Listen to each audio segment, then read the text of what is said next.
Hello, my name is Caden Hill, and I am proud to announce Dead by Daylight's newest chapter, a partnership with Stephen King's It.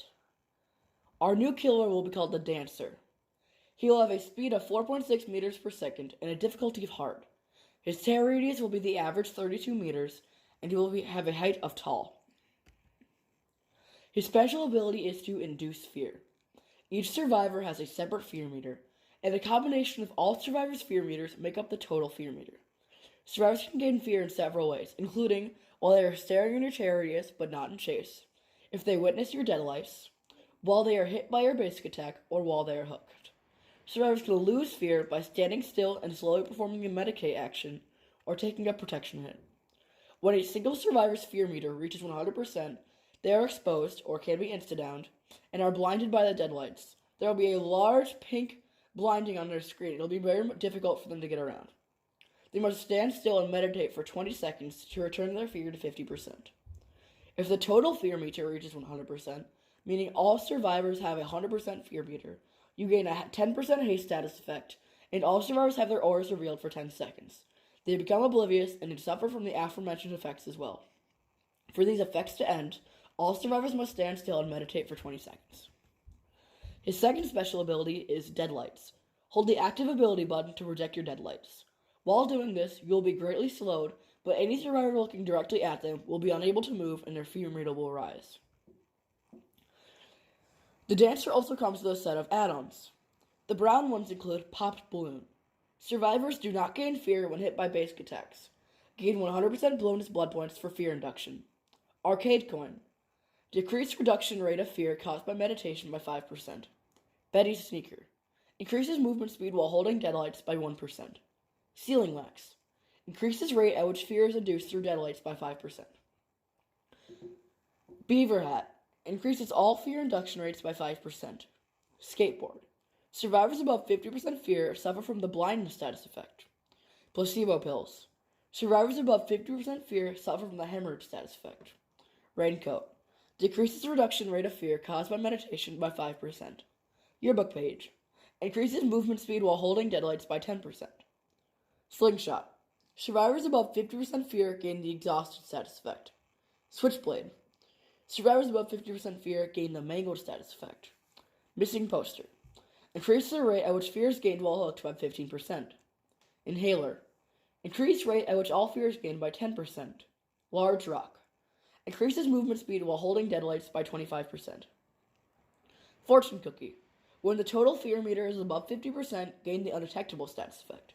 Stan's Head. Survivors above 50% fear are oblivious. Stained Sink. Survivors above 50% fear are hindered by 5%. Severed Arm. Survivors meditating within a 12-meter range of you have their auras revealed. Finally, the Iridescent Add-Ons. Iridescent Paper Boat. Survivors affected by your deadlights are slowly drawn towards you. Your deadlights no longer induce fear. Red Balloon. Survivors above 50% fear suffer from the broken status effect. His first perk is called Feast on the Weak. You know who the weakest among the pack is. If a survivor hides in a locker for 15, 20, or 25 seconds, their aura will be revealed to you and they will suffer from the oblivious status effect until they leave the locker. This effect persists for 5 seconds after they have exited the locker. Perk, You'll Float. You only want to give survivors what's best, right? At the start of the trial, only 2, 3, or 4 generators need to be repaired to power the exit gates. However, for each generator completed, you gain a token. 1 token. Generator repair speed is decreased by 25%. 2 tokens. All survivors are hindered by 6%. 3 tokens. All survivors are exposed or can be insta-downed for 60 seconds. 4 tokens. Any survivor within 2 meters of an exit gate are exposed and have their auras revealed. His final perk is a hex called Take It. You only give your victims 1 opportunity for success. At the start of the trial, 1 dual totem at a random spot on the map will be cursed by this hex. Upon the cleansing of this totem, the perk deactivates. When a survivor begins the healing action on an injured survivor, they are given 1 and only skill check. If the survivor misses the skill check, the survivor being healed will suffer from the broken status effect for 35, 40, or 45 seconds. If the survivor hits the skill check, both of them and the survivor being healed are given a 7% haste status effect for 35, 40, or 45 seconds. While this perk is active, skill checks are decreased in status by 50%. The new survivor introduced in this chapter will be Beverly Marsh. Her difficulty will be easy, and she'll have a speed of 4.0 meters per second, same as all other survivors. Her first perk is Winter Fire. Your will to survive carries on to your friends. Each time you are unhooked, you and the survivor who unhooked you receive the following benefits for 8, 10, or 12 seconds. Your auras cannot be revealed, you gain a 7% haste status effect, and the auras of all other survivors are revealed to you. If you unhook yourself by using an unhook attempt, you will also be gained the stated benefits. Her second perk is January Embers. You must use your senses to keep track of your friends. When further than a 38, 35, or 32 meter range of all other survivors, you see all other survivors' auras. And finally, her final perk is Everybody Out. You must ensure your friends a safe escape. You can heal an injured survivor to the healthy state while they are opening an exit gate. Your healing speed is increased by 10, 15, or 20%. The dancer will also receive some spooky cosmetic items that you can wear throughout the trial. First of all, there will be a sepia and a black and white recolor.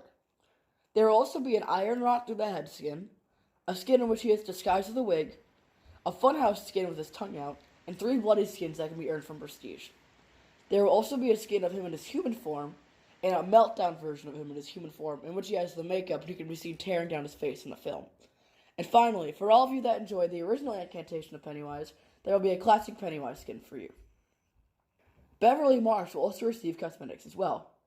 There will be the 3 bloody skins earned from prestige. There will be a legendary skin in which she can appear as Bill Denbrough, Ben Hanscom, Richie Tozier, Eddie Kasprak, Mike Hanlon, or Stanley Uris. Thank you for watching this Dead by Daylight concept. I hope that you liked it. Goodbye.